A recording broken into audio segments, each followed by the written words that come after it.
Amar al hijo en su error. Amar al hijo en su error no es lo mismo que amar el error del hijo. Soy Nieves González, directora académica del programa Aprendamos a Amar del Instituto de Desarrollo y Persona, del programa Aprendamos a Amar de la Universidad Francisco de Vitoria, y me gustaría en este momento que vamos a compartir, tocar, aunque sea brevemente, 4 aspectos. El primero, la importancia de educar la libertad y aceptar la libertad de los hijos. El segundo, que puedan asumir las consecuencias de sus errores, porque son una posibilidad de aprendizaje y maduración. El tercero, regalar un amor incondicional que se dirige a su persona y, por tanto, que está más allá de sus aciertos y de sus fallos. Y el último, interiorizar como un regalo en la vida, que lo más hermoso de cada día es volver a comenzar. Y para esto vamos a contemplar una historia. Un padre tenía 2 hijos, si prefieres, 2 hijas. El pequeño ha crecido bien, sano, fuerte, seguro de sí mismo, es impetuoso, tiene buenos amigos, se comunica, ¿no? Es un chico lleno de proyectos y va haciendo suya esta frase que te he comentado al principio, ¿no? Se clava dentro de su corazón. Lo más bello de cada día es volver a comenzar. Vive el día a día en su familia y recibe, la verdad, un afecto hondo, un afecto verdadero, una familia como todas las familias, con sus fortalezas y con sus límites, ¿no? Pero poco a poco, sin saber cómo, se ha ido introduciendo en determinados ambientes y se pone un día delante de su padre y le desafía. Papá, dame la herencia que me toca, que me quiero marchar lejos. Este marcharse lejos no es el salir natural de un hijo porque se va a estudiar o porque se hace responsable de su vida, emprende su trabajo, se emancipa, ¿no? Una salida de la que los padres pues, no podemos por menos de alegrarnos, ¿no? Ese país lejano, ese marcharse lejos, lo que simboliza es un rechazo drástico a la propuesta de vida que como un legado precioso había recibido en su casa. Imagina al padre que ve al hijo con todos sus planes en la cabeza, con cero agradecimiento dentro de su corazón, preguntándose, pero a este chico, ¿qué es lo que le está pasando, ¿no? Bueno, pues entre otras muchas cosas se ha dejado fascinar por mensajes que ha oído por muchas vías, le han llegado por muchos lados, ¿no? Falsas promesas en plan, pues lo que importa, la vida son 2 días, disfrútalo, tú lo puedes todo, lo que importa es lo que sientes, eso es lo verdadero, cuanto más intenso lo que sientes, más verdadero, ¿no?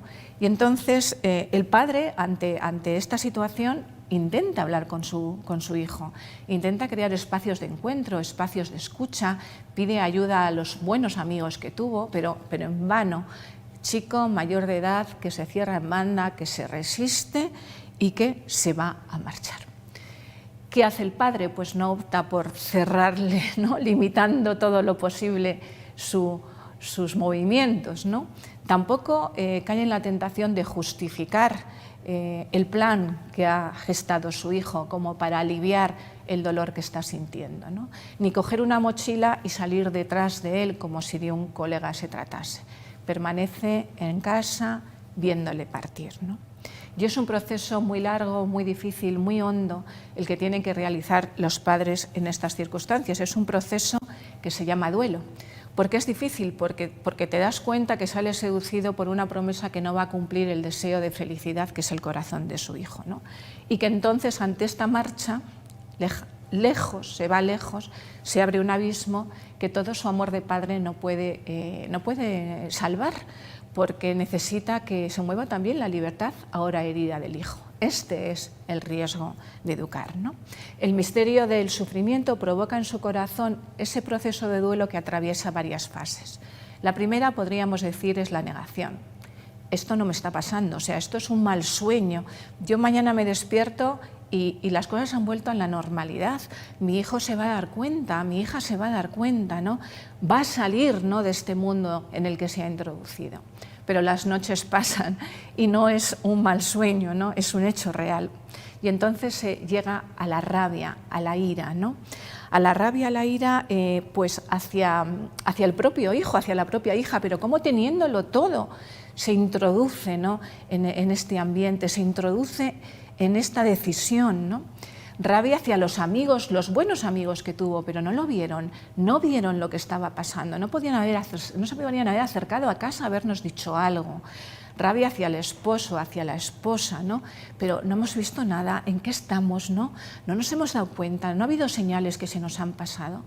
Rabia hacia Dios, ¿no? Pero si existes, si de verdad existes, si te importamos, si mi hijo o mi hija te importa, ¿por qué permites que estemos viviendo esta circunstancia? Y rabia hacia uno mismo, es como una espada que atraviesa el corazón con un sentimiento muy profundo de culpa. Es importante vivir, hablar de lo que se está viviendo, tener amigos con los que poder compartir lo que se está viviendo, porque es muy frecuente que haya dificultades, incluso separaciones matrimoniales por grandes disgustos que dan los hijos, ¿no? Es la ira que intenta como encontrar el cauce adecuado para salir y a veces arrasa con lo que aparece a su paso.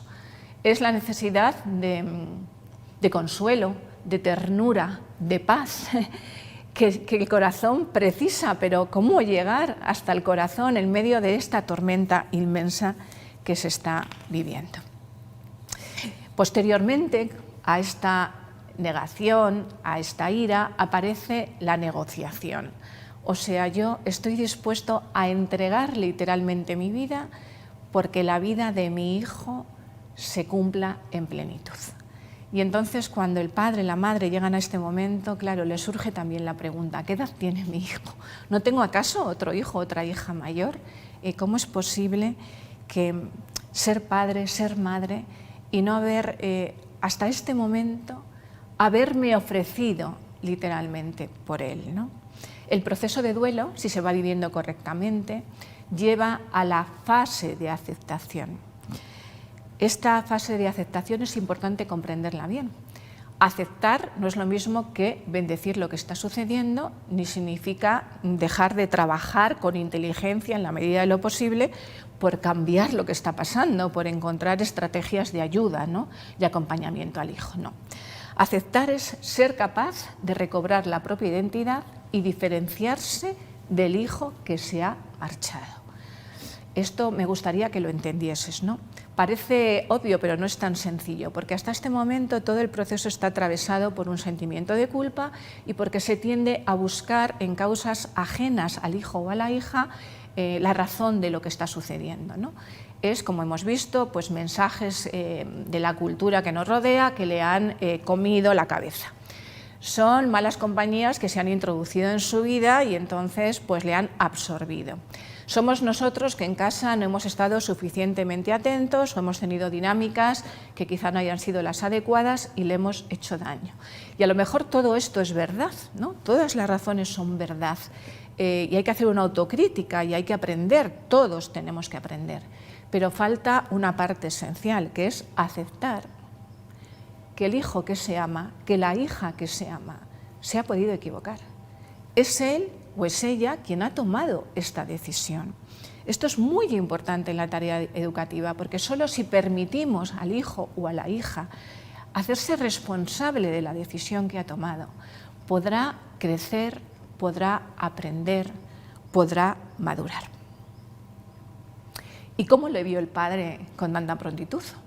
Porque el hijo estaba lejos en el camino cuando apareció, ¿no? Es el padre, es la madre que permite esa distancia que había establecido el hijo, pero que permanece fiel, que permanece atento a cualquier signo de vulnerabilidad que te dice puedes acercarte. A lo mejor con discreción puedes, al acercarte, empezar a ofrecerle ayuda. Y el padre salió corriendo literalmente. El encuentro que vivieron, ese encuentro que había soñado en esas noches en las que decía esto es una pesadilla, sucede, ¿no? Sucede en la intimidad. El hijo empieza como a repetir palabras que había ensayado para no ser rechazado. El padre, la madre, le permiten expresarse, no porque ellos necesiten estas palabras, sino porque es el hijo, es la hija quien necesita expresarlas, ¿no? El padre le escucha atentamente y siente una profunda gratitud, ¿no? Y los vecinos murmuran, pero por favor, vamos a ver, con los disgustos que les ha estado dando, pero estos padres han perdido la cabeza, ¿no? Estos padres que no han sido ajenos a las murmuraciones durante todo este tiempo de este proceso, porque ya lo sabemos, muchas veces cuando los hijos toman decisiones, la mirada de juicio hacia los padres es que no le han sabido educar, es que le han faltado modelos, es que le ha faltado atención, vale, puede haber faltado muchas cosas, pero es que existe la libertad de los hijos, ¿no? Los padres que no han sido ajenos a estas murmuraciones, sin embargo, lo que prevalece es la alegría y la gratitud por el hijo. Y el hijo, ante este abrazo que le revaloriza, ante esta mirada que le reconoce, ante esta convivencia que empieza a restaurarse, empieza a tener una conciencia nueva de los hechos, ¿no? Se recuerda a sí mismo saliendo de casa alegremente y tiene con todo lujo de detalles los recuerdos de los que ha vivido, ¿no? Cómo se malgastó a sí mismo, ¿no? Cómo se ha sentido rebajado en el trato, mendigando un afecto que no llegaba, cosificado, reducido, engañado, ¿no? Se alegra que su padre no tenga estos detalles, ¿no? Y él se pregunta por qué vienen a mí, sobre todo cuando estoy cansado, cuando me siento vulnerable. Observa la fiesta que hay en su hogar y entonces ante esta fiesta pues, se pregunta, ¿seré capaz de responder a este amor que he recibido? Tiene miedo a ser mirado por el mal cometido, tiene miedo a no ser capaz de mantenerse en el bien, tiene miedo a su vulnerabilidad. El padre discreto le observa, ¿no? Se da cuenta de que va progresando, que recupera la alegría, la ilusión, relaciones, nuevos proyectos, pero también se da cuenta que hay momentos que hay en su hijo una tristeza que intuye que es muy honda, que está en un lugar al que él no puede acceder. Es verdad que ha aprendido a no temer esta tristeza porque él mismo la ha experimentado y sabe que puede ser el principio de un camino que de hecho el hijo ya está recorriendo, que la familia ya está recorriendo. ¿Cómo educar en el amor sin hacerlo carne? ¿Cómo educar en la fidelidad sin experimentarla? ¿Cómo perdonar sin saberse antes perdonado? ¿Cómo entregar un abrazo verdadero sin saberse cada día abrazado incondicionalmente? ¿Cómo aprender lo que es la ternura, la verdadera ternura, sin derramar lágrimas de agradecimiento ante una mirada buena que abraza, pero que también corrige y acompaña a caminar de nuevo? Dice Peggy, es necesario sufrir. Es necesario sufrir para que la verdad nazca de la carne y no cristalice en doctrina, en palabras aprendidas que repetimos, ¿no? ¿Qué experiencia del amor, te pregunto, tienes que vence al mal en la propia historia, en tu historia personal, en tu familia, en las relaciones sociales, en las relaciones laborales? Que haya un bien que vence al mal es una afirmación hermosa, pero en el fondo que no puede tocar la trama concreta de la vida. Que puedan hacer un bien del mal es un deseo profundo, pero que consideras imposible, o es una certeza que nadie te puede arrebatar. Los hijos, siendo amados así, aprenderán a amarse y aprenderán a amar. Amar al hijo en su error implica, por tanto, si volvemos al principio, 4 puntos, ¿no? Educar la libertad, aceptar la libertad del hijo, que pueda asumir, como hemos visto, las consecuencias de sus actos, permitiendo, aceptando que es una decisión que él o que ella ha tomado. Regalar un amor incondicional, un amor que permanece fiel, porque se dirige a la persona de tu hijo, de tu hija, y está por encima de sus aciertos y de sus errores, y afirmar incansablemente que lo más bello de cada día es volver a comenzar. Desde el programa Aprendamos a Amar, del Instituto de Desarrollo y Persona de la Universidad Francisco de Vitoria, te envío un abrazo y te deseo un feliz y hermoso trabajo. Si deseas contactar con nosotros, te esperamos.